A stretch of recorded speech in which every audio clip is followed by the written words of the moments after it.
الصلاة والسلام على رسول اللہ اما بعد۔ امام بخاری فرماتے ہیں ہمیں بیان کیا حبان بن موسیٰ نے، وہ کہتے ہیں ہمیں خبر دی عبداللہ نے خالد بن سعید سے، وہ اپنے والد سے، وہ ام خالد بنت خالد بن سعید سے، وہ کہتی ہیں اتیت رسول اللہ صلی اللہ علیہ وسلم مع ابی وعلی قمیص اصفر، میں اللہ کے رسول صلی اللہ علیہ وسلم کے پاس آئی اپنے والد کے ساتھ اور مجھ پر ایک زرد رنگ کی قمیص تھی۔ قال رسول اللہ صلی اللہ علیہ وسلم سنہ سنہ، آپ نے فرمایا سنہ سنہ۔ قال عبداللہ کہتے ہیں وَهِيَ بِالْحَبَشِيَّةِ حَسَنَةٌ، اور حبشی زبان میں سنہ کا معنی ہوتا ہے خوبصورت۔ قالت، وہ کہتی ہیں فَذَهَبْتُ أَلْعَبُ بِخَاتَمِ النُّبُوَّةِ، اللہ کے نبی صلی اللہ علیہ وسلم کی جو کمر پر ختم نبوت تھی میں اس کے ساتھ کھیلنے لگی۔ فَزَبَرَنِي أَبِي، میرے والد نے مجھے ڈانٹا۔ فقال رسول اللہ صلی اللہ علیہ وسلم دعها، آپ نے فرمایا کہ اسے چھوڑ دو۔ ثم قال رسول اللہ صلی اللہ علیہ وسلم ابلی واخلقی ثم ابلی واخلقی ثم ابلی واخلقی، آپ صلی اللہ علیہ وسلم نے فرمایا کہ تو ان کپڑوں کو بوسیدہ کر، واخلقی، اور تو لمبی عمر پا، تو ان کو بوسیدہ کر اور لمبی عمر پا، تو ان کو بوسیدہ کر اور لمبی عمر پا۔ قال عبداللہ کہتے ہیں فباقیت، پس وہ باقی رہی، حتی ذکر، یہاں تک کہ اس نے ذکر کیا۔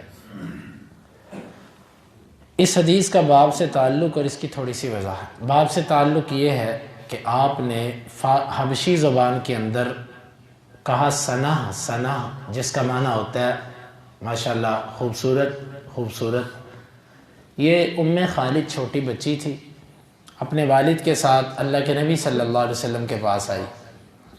اللہ کے نبی صلی اللہ علیہ وسلم نے اس کی قمیض دیکھی جو زرد رنگ کی تھی، تو بڑی اچھی قمیض تھی، آپ نے اس کی تعریف کی، اور اس کے بعد یہ جس طرح بچے کھیلتے ہیں، اللہ کے نبی صلی اللہ علیہ وسلم کی مہر نبوت جو تھی اس کو ایسے یہ چھونے لگی، وہ ابھرا ہوا نشان تھا ایک، اس کو چھونے لگی، تو میرے والد نے مجھے ڈانٹا، آپ نے فرمایا نہیں چھوڑ دو، کوئی بات نہیں۔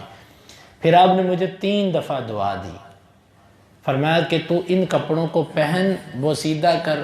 یہ بظاہر بوسیدہ کرنا ایک ایسا کلمہ ہے کہ جس سے عام بندہ سمجھتا ہے کہ شاید یہ بد دعا ہے، حقیقت میں یہ دعا ہے۔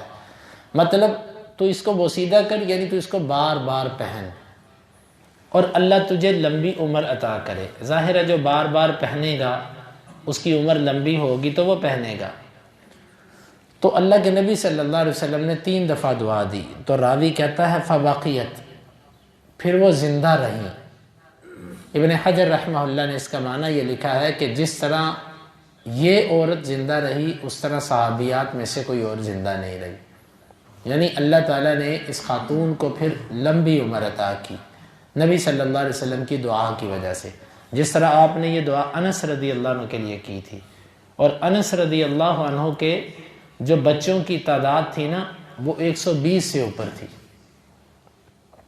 یعنی اپنے بیٹے، پوتے، پڑپوتے جو وہ پشتیں دیکھ چکے تھے وہ 120 سے اوپر تھیں، اور اللہ نے مال بھی دیا تھا اور اللہ تعالیٰ نے زندگی بھی دی اور اولاد بھی دی۔ آپ نے 3 چیزوں کی دعا کی تھی، اللہ اس کو مال، اولاد اور اس کو عمر لمبی عطا کر۔ اللہ تعالیٰ نے ساری چیزیں وافر مقدار میں دی۔ تو یہاں پر ام خالد کے لیے دعا کی، راوی کہتا ہے پھر وہ زندہ رہی اور عرصہ تک زندہ رہی۔ ابن حجر لکھتے ہیں کہ اس پھر بعد والے تابعین نے اس کو دیکھا، یعنی لمبی عمر اس نے پائی۔ یہ تو ہوئی باپ کے ساتھ مناسبت کہ آپ نے حبشی زبان میں گفتگو کی۔ اس سے معلوم ہوتا ہے کہ بندہ اپنی مروجہ زبان سے ہٹ کر بھی 2-4 کلمات کسی اور زبان کے بول سکتا ہے، جس طرح کہ ابھی ہم دیکھتے ہیں کہ عرب لوگ ہمارے بعض عجمی کلمات استعمال کرتے ہیں. ان سے پوچھے راستہ کدھر ہے، وہ کہتے ہیں سیدھا. وہ اللہ طول کو اپنی ہماری زبان میں سیدھا کہہ دیتے ہیں. آپ ان سے راستہ پوچھیں گے وہ کہیں گے سیدھا. اور اس طرح کے اور کئی کلمات جو ہماری اردو کے ہیں اور ان کی زبان میں رائج ہو چکے ہیں. تو اسی طرح ہماری اردو میں بھی، اردو تو ہے ہی ویسے لشکری زبان، تو ایسا کرنا درست ہے. اس سے یہ معنی بھی نکلتا ہے کہ بعض دفعہ کوئی بندہ اشاروں سے بات سمجھ جائے تو اس کے لیے ایسے الفاظ بھی بولے جا سکتے ہیں جو اس کی زبان سے ہٹ کر ہوں، کیونکہ بعض دفعہ بندہ اشاروں سے بات سمجھ رہا ہوتا ہے. یہ ہوا باب سے تعلق. باقی اس حدیث سے ثابت ہونے والی بات کہ نیک لوگوں کی صحبت میں بچوں کو لے کے جانا چاہیے، کیونکہ جب نیک لوگوں کے پاس بچے جائیں گے تو یقیناً وہ اس کو دعا دیں گے. جب وہ دعا دیں گے تو یہ دعا بچوں کے لیے انشاءاللہ نفع مند ہو سکتی ہے.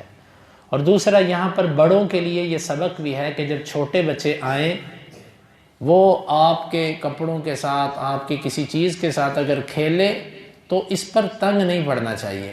عام طور پر بڑے یا بزرگ بچے، جب ظاہر بات ہے چھوٹا بچہ یا وہ آپ کی داڑھی سے کھیلے گا یا وہ آپ کے کسی چیز کو، اینک کو پکڑ لے گا یا وہ آپ کے سر کی ٹوپی اتار دے گا، تو یہ بچے کرتے ہیں.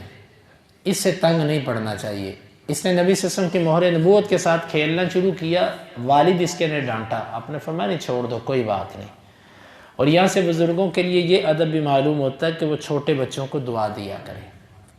ہمیشہ یہ عادت بنانی چاہیے کہ چھوٹا بچہ جب ملے اس کو دعا دیں. یہ ایک بڑی اچھی طبیعت ہے. اللہ کے نبی صلی اللہ علیہ وسلم نے اس کو دعا دی تھی. اللہ رب العالمین سے دعا ہے اللہ تعالیٰ ہمیں ان مسائل کو سمجھنے کی اور ان کے تقاضوں کو پورا کرنے کی توفیق عطا فرمائے. اللہم انفعنا بما علمتنا وعلمنا ما ينفعنا وزدنا علما وآخر دعوانا ان الحمد للہ رب العالمین. حدیث نمبر 3071.